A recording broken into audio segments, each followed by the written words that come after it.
next thing is what's happening in Texas. So as we mentioned at the top of our show, or like, during the top five, Texas right now is being hit with like a winter storm. They are not equipped for these sort of cold weather events. Um, there's something called winterizing your infrastructure that Texas really just didn't do. Right? They had a similar cold weather event in 2011, and there was like an investigation done, and the results of that investigation was that they told the government, or is it ERCOT, the people that oversee their um, energy infrastructure, Mhm. that you have to take these steps to winterize your infrastructure, so that if things like this happen again, where it gets this cold, you don't have mass blackouts. They didn't.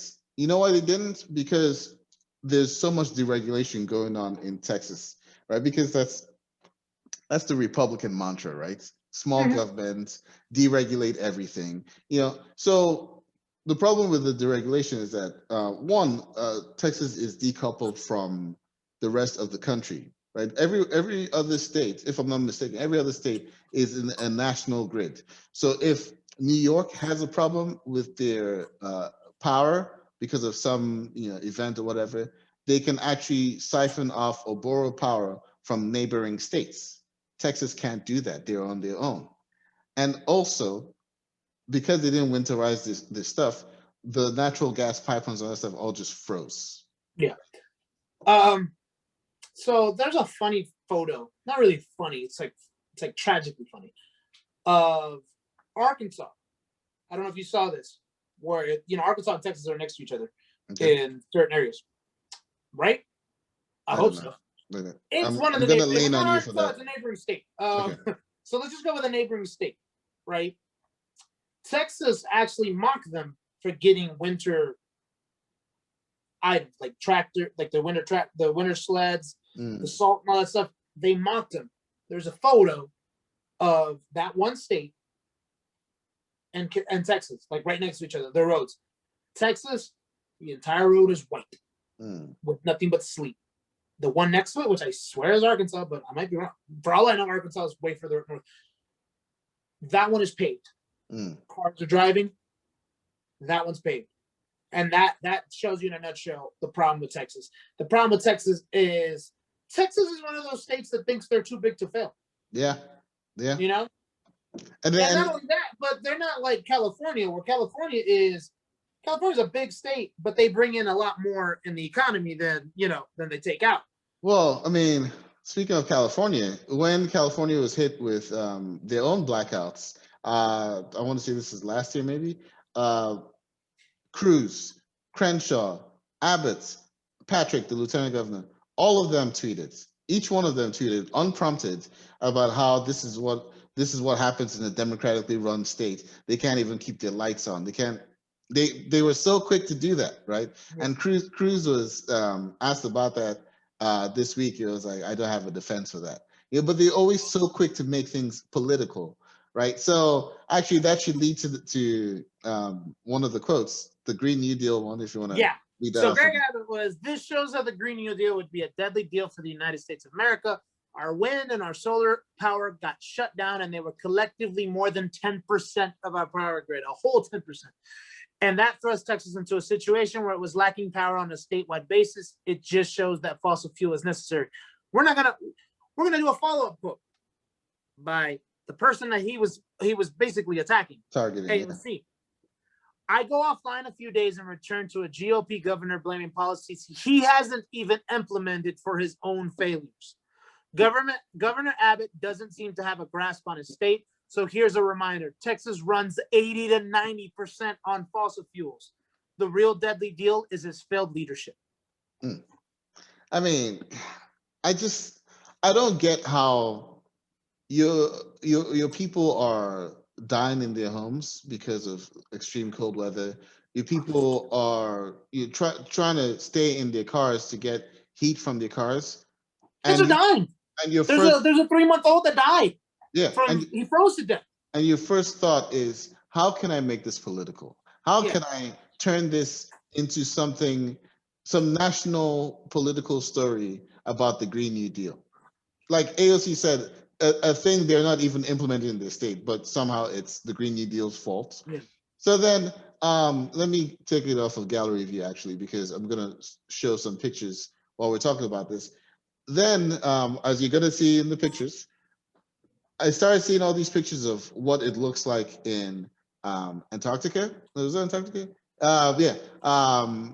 Denmark, all these other states that have colder weather, but they have windmills. Russia, they have colder weather and they have windmills. But this guy wants to say that, oh, it's because of windmills freezing, that this is why this is But then they happening. also blame windmills for something else like cancer or something like that. Well, Donald Trump said that windmill causes cancer. Which But how that there's no like Tucker Carlson, like, basically based his entire show on Monday, I think it was, around how windmills. This is the problem with renewable energy. You know, that they freeze and then everyone starts to die. And I solar saw panels run in the cold. Actually, they say that they're more effective in the cold because the it's not about the heat, it's about the sun. So the sun is still out during the winter. yeah. So it's still good. The only thing that I think that there was a quote that I saw that might have been a little bit off. It's saying that even through snow, it can, but I don't think it's the case. I think you can't have only so much snow covering it. It needs to reflect off the panels. Yeah, The but UV. I'm just like, Texas actually could be the freaking Texas, Arizona, and New Mexico. If they literally put in all those desert solar panels, they would be able to run on that for years. Yeah, they could be the leaders, but you know, it's the cynical point of it all is that all these people who lead Texas, Texas is GOP through and through, statewide. You know, from the governor on down to both their senators, everything.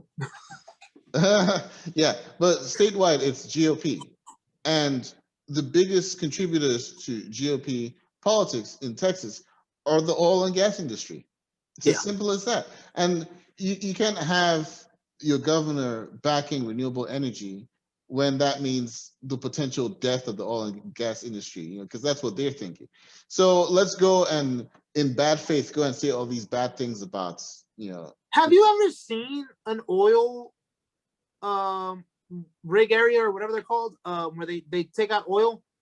It's nasty. It's ugly looking, right? Because that's one of the things that people talk about is the windmills. Oh, they're an eyesore.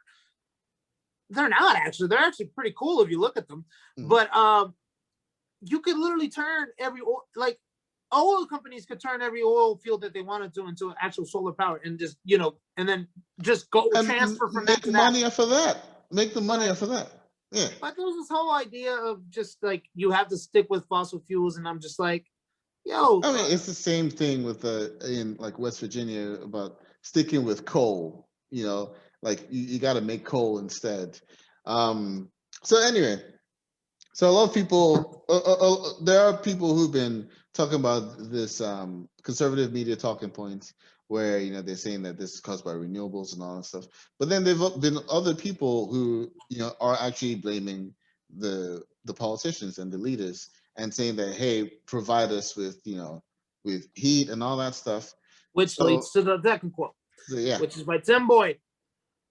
Tim Boyd I really don't want to read this over just because it really disgusts me what he was saying. But the biggest part is sink or swim. It's your choice. That's what he says that it is not the local government's responsibility to support you during these times.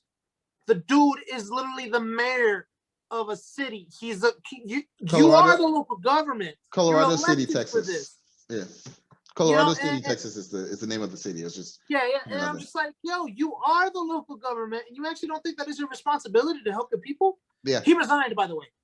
Yeah, good. Yeah. I mean, I've been saying for a very long time, I don't know why some of these people even run for these positions. I don't know why some of these people want to be mayor or want to be governor or want to be presidents, because power, especially power. But power, and it's an easy paycheck. But especially especially Republicans, right? Because when you really boil it down to its essence, and I'm not talking about Donald Trump Republican, I'm talking about like GOP, what it's been since like the 60s or 70s. The GOP has always been the party of small government. And they're the party, if you really go into like the libertarian wing of it, like Rand Paul, who are like, if I had my choice, there would be no government, or there'll be as little government as possible. I would be unemployed. Exactly. So the thing is, you want to do away with the very thing that gives you a job, the very thing that gives you a paycheck. You're basically like, pay me, and I will advocate for us not actually having to do anything at all, just to collect a free paycheck. What are you there for? What is the point of you? Boo boo. He did the boo boo. No, anyway, what is the point of you being there if you don't even believe in government? I honestly think it's power and money to those people. It's just like, this is a way for me to get a quick buck. They get rich. Guys like Rand Paul, who, by the way, is useless to me. He's a libertarian. Libertarians are freaking, I've always said, I got this quote from Shameless, which I've just ran with it because it's the truth. The libertarians are people born on third base who think they hit a triple. Right. You know, it's just like, shut up. Like the government didn't get me here. I got here by my own bootstraps. My own volition. So, yeah. Son of another politician, Ron Paul. You know, but he thinks he got there by himself. So I don't know, man. Like it really frustrates me when I see Republicans advocating for small government, but they're running for government positions. It's like, look, they don't even believe in it. I don't even think they believe in it. They just basically want to say, deregulate me to let me do whatever I want. Yeah, it's like Ted Cruz talking about, socialism, and then the very first thing he does when Texas starts freezing over is him and Dan Crenshaw writing to Biden to accept Greg Abbott's request for emergency funding or whatever, which Biden did, and Biden didn't do it via Twitter saying, I have accepted Greg Abbott's thing for funding. It wasn't for praise. It's just what presidents do. It's what Obama would have done. It's what Bush would have done. It's what anyone would have done. It's what Trump didn't do. It's what Trump would go on Twitter and say, hey, look, guys, New York needed help. I've accepted, Hey, look, did you see how you saw how I shot those roll of hey, photo up, So which, by the way, people want to know, Puerto Rico barely got their actual funds this month, last month, I believe, or this month. It's ridiculous, man. But to that effect, I do want to touch on another thing. It's a bit of an aside. David Perdue, former senator from Georgia, has filed paperwork to potentially run in 2022 against Raphael Warnock. And I saw that, and apparently also Doug Collins is thinking of running. Kelly Loeffler is thinking of running again. I'm pretty sure Karen Handel is thinking about running again. Yeah, and I saw that, and my immediate thought is, why? But seriously, like, why? Because we know that when they were both in the Senate, both David Perdue and Kelly Loeffler were the richest senators, right? Yeah. It's not like they need the paycheck. And we know from their time in the Senate, they didn't actually stand for anything. They didn't this actually is the have thing, any though. policy. Listen, if you go deep into what they do, you will see that they made themselves richer. Kelly Loeffler, remember, she sells off all her stocks. So does David Perdue. I guarantee you, there's like governors where their biggest thing is to start doing drug testing for welfare recipients. It isn't about them thinking that welfare recipients are drug addicts. They know that that whenever these states implement these stuff, only like the failing rate is about like 0.05%. It's so low that it's a waste of money, and you spend more doing it than you actually do saving money. But if you go deep into who does the testing, it's usually a family member. It's always a family member, or they own stocks in that company or whatever.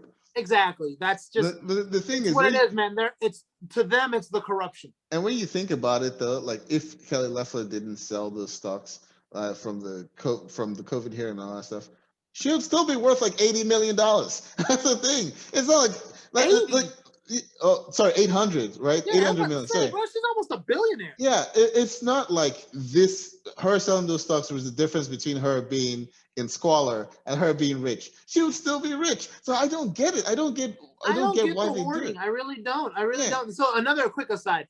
Mhm. So I got into this conversation. It's really more of me just like really what the hell are you talking about? So there's somebody who was talking about like there's 3 families who hoard the more money than the bottom like 50% of people in America, right? And somebody was like, do you really think they hoard it though? They don't hoard it. Like it's invested in their companies. I was like, no, they hoard it. And then I was like, if we tax them at 10%, you know how much money that makes, or 5% or 1%? And then I was like, well, you know, if we tax them at this percentage, they're gonna start selling our stocks. Oh Ain't God. nobody who's a billionaire gonna start become poorer on purpose just to be taxed less. I saw something, and man, we've really gone on the side, but that's good because this will be its own clip. I saw something where they say that basically trying to show that less well-off people contribute way more to the economy than well-off people, and that's like if I give you $10, right, and you give me $10. you So yeah, you go I to know the the meme store, you're talking about. yeah, You give me $10 because I don't know, you work somewhere, right? You give me $10 and I'm a cab driver, right? Because you take a cab home. I take $10 to my babysitter. My babysitter goes buy some ice cream.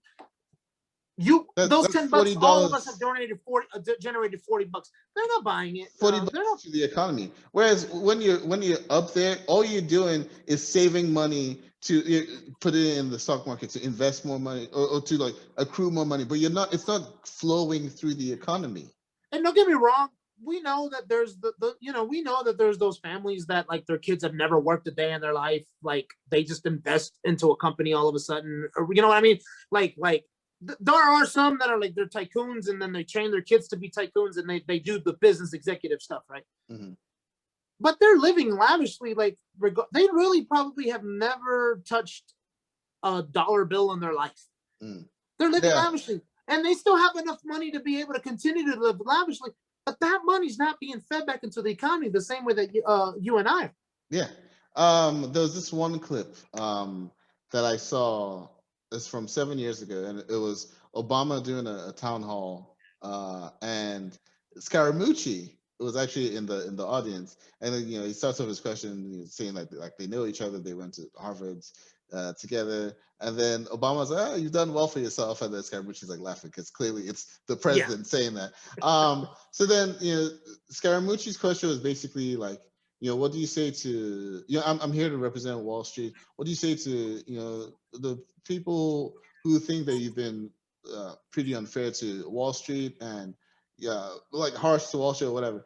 And then he said, Obama was basically like, that he finds it strange. It was part of a 5-minute long answer, but it basically boils down to, he finds it strange that the people who just got the biggest bailout in history, where like 80 something million people lost their jobs and all that stuff, but these hedge fund managers made over $1 billion in wealth that following year, following the crash.